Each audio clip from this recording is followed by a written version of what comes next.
आणि एकदम सुंदर वातावरण आहे. जसं ऊन वाढत असतं तसं इथे थंड वारा सुरू होतो. या दगडाची खासियत आहे. एक तुम्हाला सांगतो, आता समोर लक्ष असू द्या, त्या काळात सुद्धा महाराजांच्या भेटीला मंडळी इकडनं जात होती. मुद्रा करूनच प्रवेश होता. फक्त रस्ता जाऊन वाट पाहिजे अडकून थांबतात. म्हणून तुम्हाला सांगतो, समोर लक्ष असू द्या, नुसतं मी माझ्याकडे लक्ष नका. ही महाराजांच्या सिंहासनाची जागा आहे. म्हणून म्हटलं जातं की झुकल्या वाकल्या गर्विष्ठ माना या शिव मंदिरी नतमस्तक झाल्या. ही मुलांनो महाराजांच्या सिंहासनाची जागा आणि हा समोरचा त्यांचा दरबार आहे. तुम्ही महाराजांच्या राज्याभिषेकाचा फोटो पाहिला का सर्वांनी? शाळा, कॉलेज, ऑफिस मध्ये तो फोटो या ठिकाणचा आहे. पण त्या फोटोत बघा, एक व्यक्ती मधूनच महाराजांना टोपी काढून मुद्रा करताना पाहिजे का?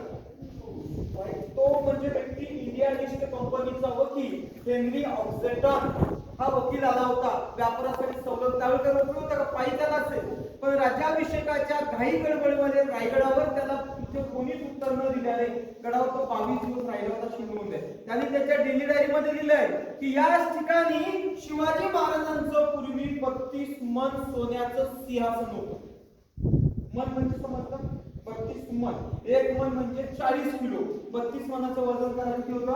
1280 किलोचं सिंहासन महाराजांचं इथे रत्नजडीत होतं. तेही सोन्याचं होतं. आणि त्या मधल्या मात्र भिंती नव्हत्या. त्याच्या बाजूला कारेकरी असायची. समोर राजमाता जिजाऊचं असं नसायचं, शंभू बाळाचं असायचं, राजारामाचं असायचं. आणि तिथे बसून महाराजांनी रयतेचं राज्य केलं. आणि समोर या दरबारात 5000 लोक बसायचे. पण या दरबाराच्या वरती पूर्ण मंडप होता. तो सुद्धा सागाचा आणि पैठणी कापडाचा शामियाना होता. पण ते सिंहासन गेलं कुठे? तर तुम्हाला सांगितलं, संभाजी महाराजांची हत्या झाली त्यावेळी त्याच्यावर फितुऱ्या झाल्या. येसुबाईला रायगडावर काही झालं, त्याच वेळी ते सिंहासन गेलं. आणि त्या सिंहासनाची आठवण म्हणून मुलांनो महाराष्ट्र शासनाने पण पंचधातूची मेघरवणी तयार केली आहे. कोणत्या धातूची माहिती का? पंचधातू. 5 धातूची आहे. आणि 5 धातूची असल्यामुळे हे रायगडाचं जे क्लायमेट आणि वातावरण आहे ना, काहीच परिणाम तिच्यावर होत नाही. दरवर्षी पारंपरिक पद्धतीने शिवराज्याभिषेक सोहळा साजरा होतो. कोणत्या दिवशी होतो माहिती का? 6 जून 1674 ला राज्याभिषेक झाला. 6 जूनला इथे हजारो नाही लाखोच्या संख्येत लोक इथे येतात. आणि एक तुम्हाला सांगतो, आता ज्या गेटच्या खाली तुम्ही उभे आहात ना, लांबून बघत होता ही इमारत कशी वाटते तुम्हाला? तुम्ही बॉम्बेचा गेट ऑफ इंडिया, दिल्लीचा इंडिया गेट जमा इंडिया गेट सारखी वाटते. पण ही 400 वर्षापूर्वीची इमारत आहे. या इमारतीचं नाव आहे नगरखाना. याची उंची 52 फूट आहे, अशी रुंदी 40 फूट आहे. हे दरवाजाच्या आडव्याची जागा आहे. वरचे ते खूप आहे, दरवाजाची लाकडं आडवण्यासाठी 2 पाकी दरवाजे असायचे.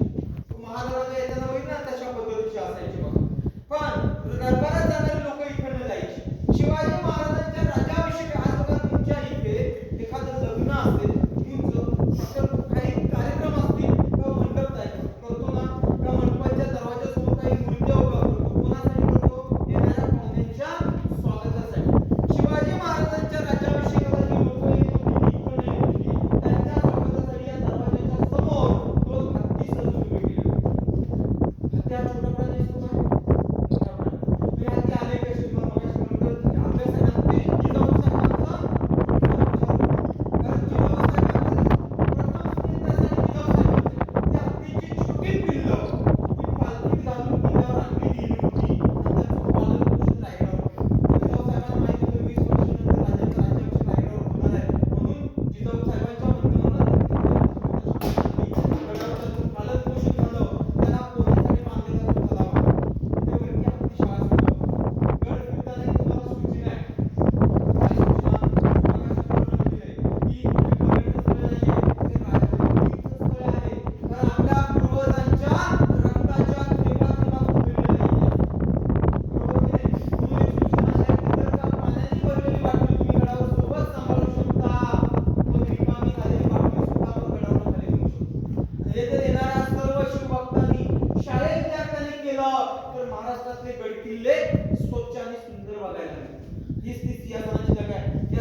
पूर्ण दरबार गजबजून भरला जायचा.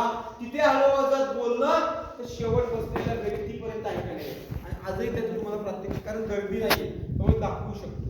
महाराज नेहमी इथे राजा दरबारात जेव्हा उपस्थित होत असायचे त्यावेळी सगळी इथे प्रजा असायची आणि महाराजांचं विराजमानाच्या समयी दरबार उठून उभा राहायचा, महाराजांना मानाचा मुद्रा करायचा आणि याच गेटमधून एक गारद होत असायची, त्याला म्हणतात शिववंदना. ती देतो, मागून सर्वांनी जय बोलायचं.